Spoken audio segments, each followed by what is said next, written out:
So, Rich, as you know, we struggled so hard to find you, to find the voice of Henry. And I was here all along. We're just right there in the valley, waiting for us. And you were discovered, basically not discovered, but contacted via Twitter.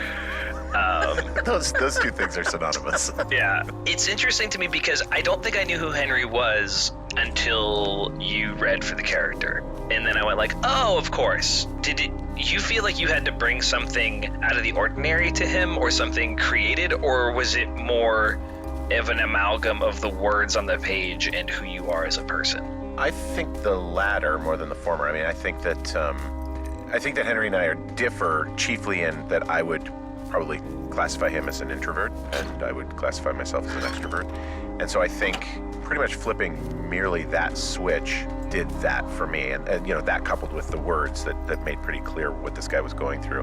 And I think too, it probably did not hurt that I was recording this thing, in a tiny little upright coffin, basically, where every wall is bumping my body in some way. So there was a feeling of, even though this game takes place out in the woods, there was certainly a feeling of isolation that probably didn't hurt as we were recording. I'm going to bounce that back to you and say that I think that the writing was pretty clear on who Henry was, and I just tried to sound like that guy, I guess. This was your first voice acting gig, really, right? Yeah, my first video game for sure. This came right at a time when I was trying to get into voiceover. Does the type of work that is so different than being on stage or on camera, does it fulfill you in the same way? Do you find is it tickle sort of a different pleasure sensor in your brain, or?